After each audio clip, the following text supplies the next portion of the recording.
Well, families of German hostages who were taken in the Hamas terror attacks have travelled to Berlin to put pressure on the government to take more action. Chancellor Scholz met some of them in Israel earlier, and their entreaties have been heartfelt. My sister, she's a very ill woman. In this picture here, she's knitting heads for newborn babies in the hospital. Marguerite Moses was kidnapped by Hamas terrorists, along with 5 other family members. Their relatives have come to Germany to keep pressure on the government here. Here. This is Mr. Scholz and me. And I told him we don't want to interfere the German politics, but you have to do something. The attacks have left them with sleepless nights and endless thoughts about their loved ones. Our mission here is to try our best that Germany will react against the terror and not only show their sympathy. That doesn't help. We need now work and not sympathy. Well, Gerhard Conrad is a former German intelligence officer. He's had experience mediating between Israel and Hamas. He believes it's likely that the hostages are being held underground.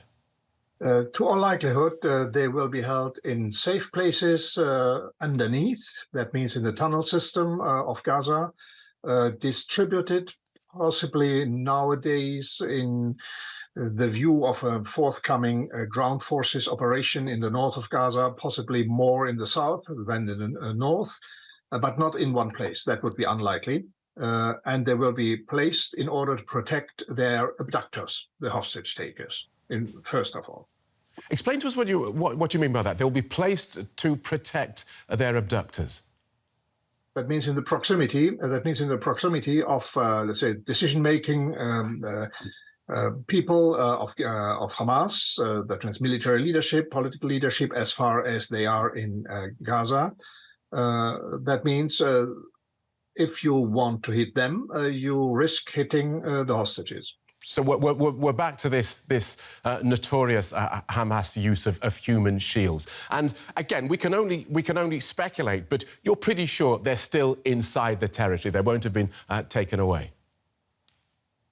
That would be quite outlandish, because that would assume that the Hamas would have been able to smuggle them out via a tunnel to Egyptian territory.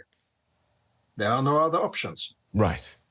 And the practicalities of looking after so many babies, children, women, the elderly, one of whom a Holocaust survivor, the practicalities of looking after them in such stressful circumstances.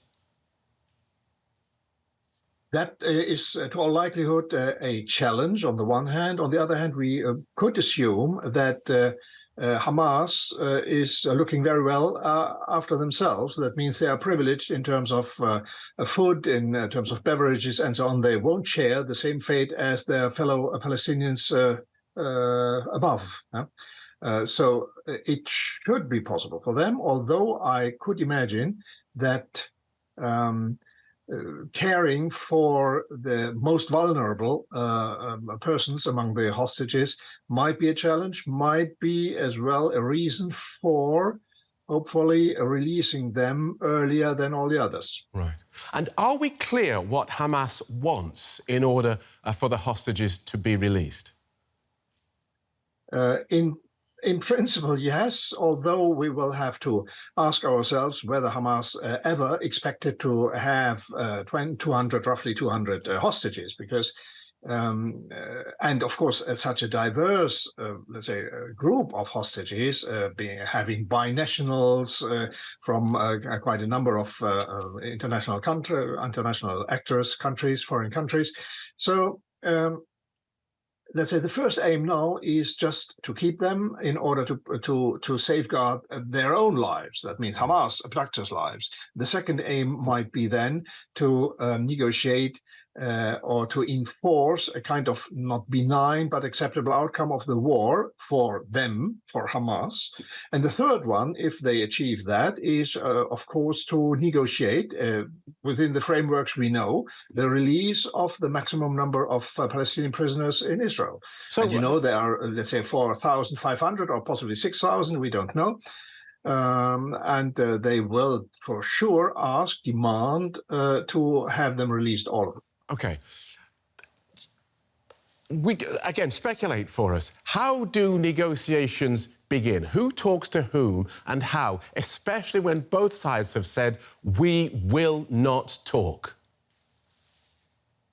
Well, that's true for the moment. Of course, nobody will talk now as long as the guns have not yet fallen silent. So that means, in the end, if there is no way to enforce their release, and as you know, this is quite a challenge, to say the very least, then in the end, there will be negotiations. Indirect ones, of course, mediated to all likelihood by Egypt, because Egypt maintains channels to both sides.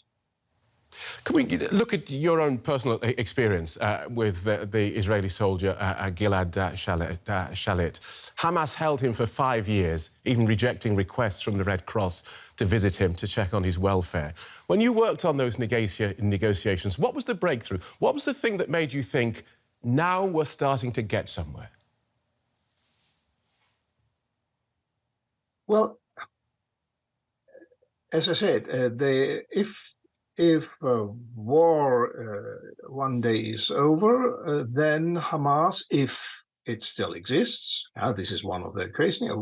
The question is, who will then be the negotiating side from Hamas? But let's assume someone will be left, and if the hostages are there as well, someone will have to decide how to release them. And if Hamas or a successor has still a kind of power, negotiation power, they will do that. And the time to speak will come when Hamas or its successor or whosoever gives a kind of signal. We don't know. We are not aware whether there are some tentative back channels, maybe on purely humanitarian grounds. That might be a first attempt. I don't know.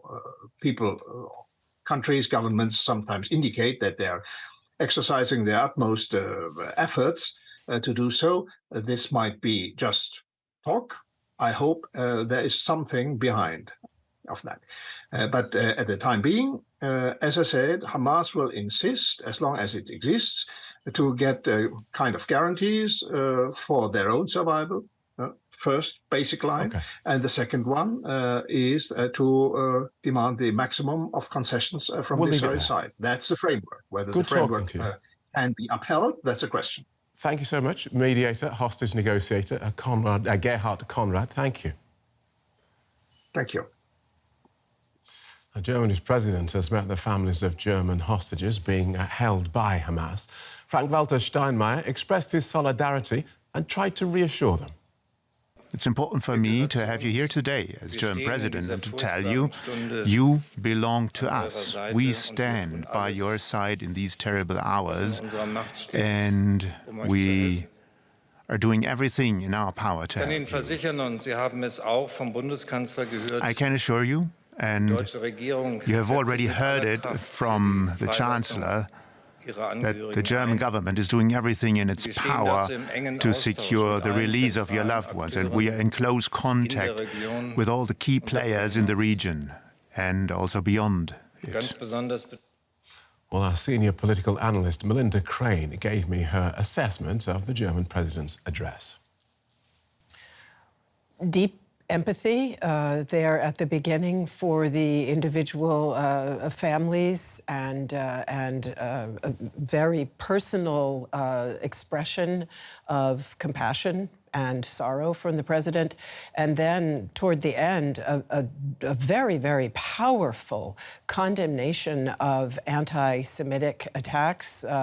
We have seen anti-Semitic incidents on the rise since Hamas attack against Israel, and a very, very strong statement there from the president that this will not be tolerated, that as important as freedom of expression is, it does not include the right to denigrate Jews, the right to express anti-Semitic hatred, that every person who lives here must know what Auschwitz was about, must know the history of the Holocaust, and that that is a civic duty of all who live here, and that Germany does not discriminate on the basis of religion and will not tolerate any such thing. Now, all of this comes with the background of these protests that we have seen that were not simply protests expressing support or solidarity with Palestinian civilians, but that went far beyond that to express anti-Semitic sentiments. And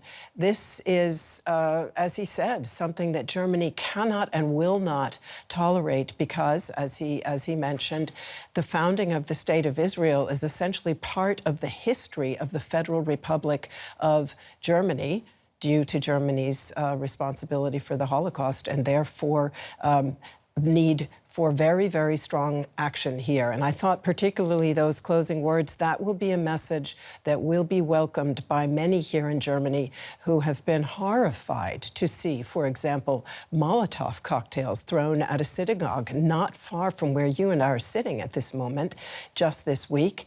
That is a very terrible reminder, of course, of the incidents that led up to World War II and the Holocaust, and for anyone who has followed Germany's attempts to deal with that painful history, it will be, as he said, deeply disgracing and shaming. Thank you for that, Melinda. Melinda Crane is DW's senior political analyst. Thank you.